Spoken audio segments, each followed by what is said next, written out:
I would like to introduce to you our first guest speaker.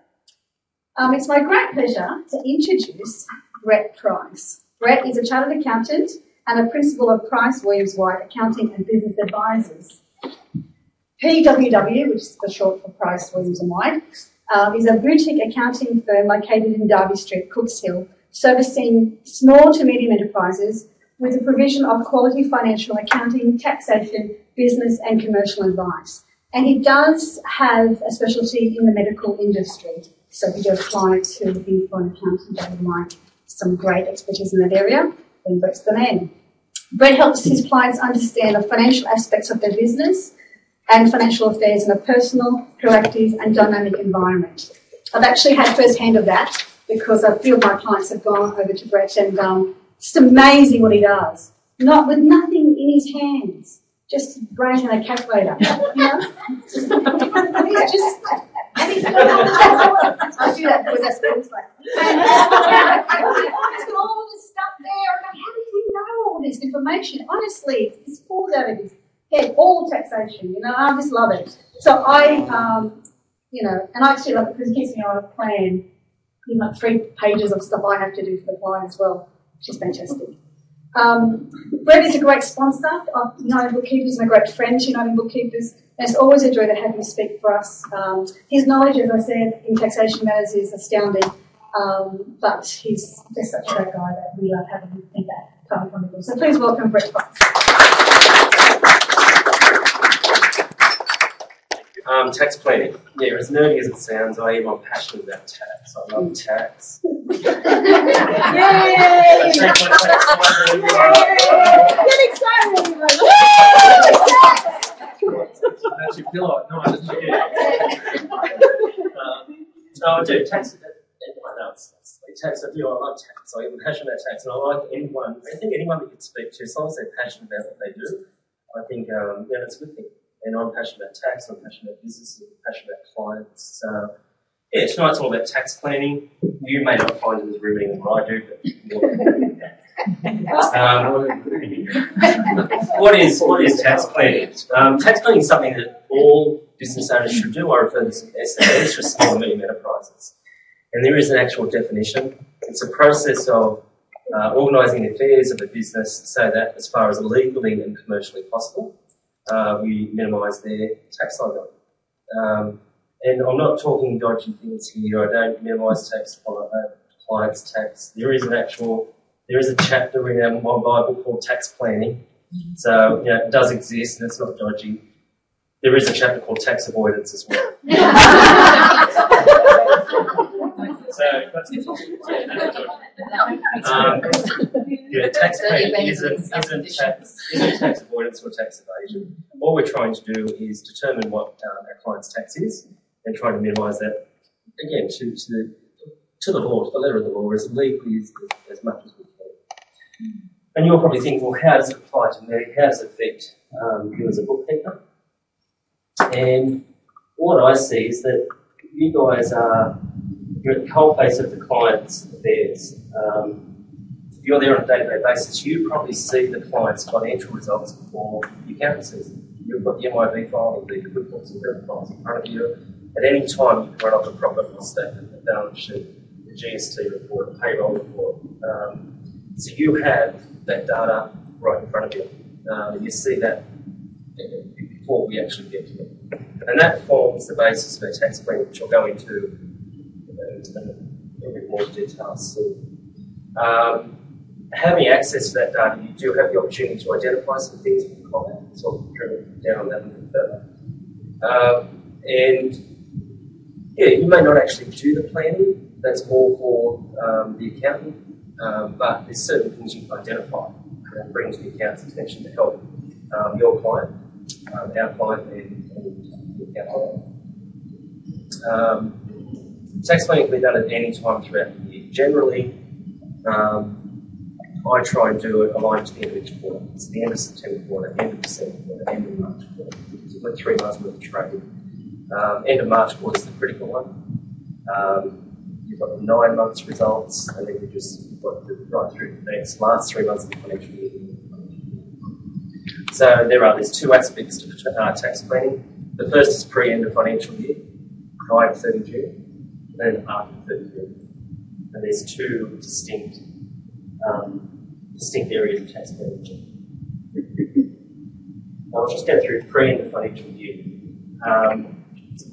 Tax, and my life, and probably your life as well, is all date-driven. We've always got due dates. We're dictated by these dates, whether it be the end of the quarter, the 28th of the month, the 21st of the month, the 6th of the month. They're all date-driven. And that date is critical. If your super contributions aren't in by the 28th of the month, then you expose your client to a superannuation guarantee charge. 30 June is a critical date. Once midnight on 30 June hits, there's no turning back. Any opportunity you've had for tax planning before that date is lost. There's nothing you can do after 30 June to get it back. So 30 June is a critical date on our calendar. As far as tax planning is concerned, what I do with clients, and just what I say to clients is I take paying tax. But it's as simple as this. If your client earns, if they're in a company structure, and they earn $100,000, that's quite simple. They're going to pay 30 grand less tax. It's as simple as that. Tax is just a percentage of what they earn. So if they want to pay less tax, they have to earn less. Can't get it out any other way. Pay less money, you have to earn less. So with clients, if they've got a tax problem, it's generally a good problem. If they haven't got a tax problem, they're going to make money. As simple as that. And again, we try, and although it's cold hard reality, we try and get that figure as low as we can. We try and reduce that 100,000 as low as we can legitimately to try and reduce the tax. So, all the stories about Kerry Packer not paying any tax and stuff, it's a whole lot of rubbish. If you want to earn money, you pay tax. Simple as that. It's not good. I'm not saying it's good. I'm trying to reduce it. Tax planning, what the accountant does generally, and what I do, is pre-end of financial year, we get the financial results up to 31 March. That's a known. We've then got a 3-month period where we can analyse what we think the profit is going to be for that financial year. So we've got the actual results for 31 March, and then we can estimate. We can go into the bureau, because the bookkeeper, the accountants, the client, and generally estimate what the results are going to be of that last 3 months of the financial year. And arrive at a profit figure, an estimated profit figure for that year. Once we get to that projected profit for the year, then estimate the tax liability for that client. It's then when you start to plan your tax for the year financial year. What can we do to try and reduce that tax liability? There's a lot of things that the accountant will do, and there's a lot of things that we will do that we get paid for. So I'm not saying you need to do tax planning for your client. That should be left to the accountant. But again, there's certain things you can identify to help the client, to help the accountant. And these are these things I list here. Make sure the records are up to date. It's simple. 31 March, try and get it done as soon as possible after that. No use getting it in the first week of June or the second week of June. Timing is critical. You just don't have enough time to do anything meaningful before the end of the financial year. And once midnight on 30 June hits, it's gone. You can't do that. So just make sure the records are up to date and accurate. I was talking to Christy about Glenn about writing off chattel mortgage interest. If that's already done, it's one less thing. When it comes across my desk, the profit and loss management figures are already 90% of the way there. I don't have to do an adjustment. If you do monthly depreciation entries, I don't have to do an adjustment depreciation. So the client can start to get a feel from the MYOB profit loss. The more accurate it is, the more likely they'll know what their estimated profit is for the year as they go through the year. So keep everything up to date, keep them accurate. Review the client's debtors, review their age receivables. If there's a debtor on there which they're never going to collect, write it off. If that's still there at 30 June, technically, it's still there at 30 June, I'm paying tax on that at the end of the year if I'm on a criminal basis. They're paying tax on something they're never going to collect. So write it off. Even if you're unsure, write it off. If it comes in, we can then bring it in account as income later. But why would you pay tax on something that you're never going to receive? So, simple thing like that, review the age receipts. So I'll qualify it.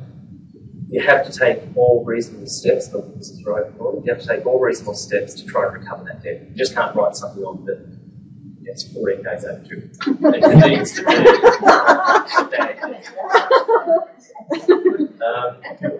review the client's stock report. Sometimes clients hold stock that is obsolete. They're never going to sell it, or they've thrown it out already, but it's still on the stock register. They pay tax on that stock. So your stock level needs to be accurate. The lower the stock, the lower the profit, the less tax they pay. So if there's obsolete stock on the stock report, get rid of it before the due. Get rid of it before it comes to the account. This one here, I put in, but review the depreciation schedule. Ask the accountant for the depreciation schedule from last year. Go through it. If there's no printer there that's been on for 3 years and it's still sitting there, just mark it. Just bring it to the client's attention, bring it to the accountant's attention, just mark it. And then we don't have to do it 4 months down the track when we're doing a tax budget. It's already presented to us, so we're not relying on figures which aren't true. That's a big one. There's often things on that asset schedule that aren't there anymore. Just get rid of them right. Any questions on those? Why doesn't the accountant send that out 31 June for us? Some accountants will. Some accountants actually hold on to it, they don't like it. But they Always give been it asked. to us and on their account, but doesn't want to tell Yeah, they're them. in the financial status.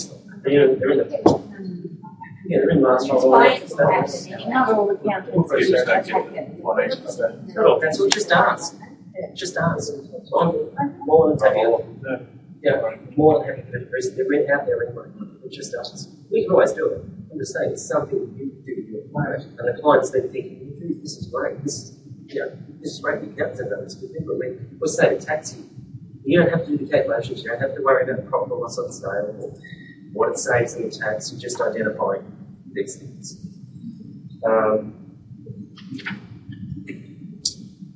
Payment of staff bonuses or gifts before the end of the year. Often business owners will pay a bonus to staff or give their staff.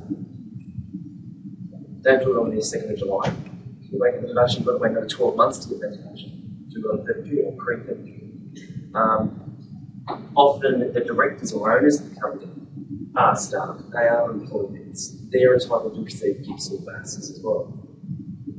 You can't get a gift every week. They can get a gift for their birthday, Christmas, anniversary, and there's a limit there for FBT where you can give that gift and do it in the tax deduction. Super guarantee. Yes, it's due 28th of July, but you don't. If you're paid after 30 June, you don't get that deduction. It's just that's that time that you don't get that deduction for another 12 months. So even though you're paying by the SG cut-off date, you're not getting the deduction in the financial year that you want the deduction. So super just paid before 30 June, well before 30 June. When some clients say, oh, the last pay is not until the 28th, we'll just pay up until the 21st of June. And just miss a week. Or if payroll is relatively stable, estimate. If you're out a little bit, pay it then that little bit extra in the next month. You don't, with this sort of stuff, you don't need to be exactly to the dollar or to the cent. We get the bulk of the deduction in that financial year. It's quite Heather's here. Sorry? Taker's here. Should have said. No, but I mean, as far as yes, you do have to get the calculation right, but you don't have to pay it all before 30 June. You can pay super at any time. You can pay super for a 2-week period if you want to.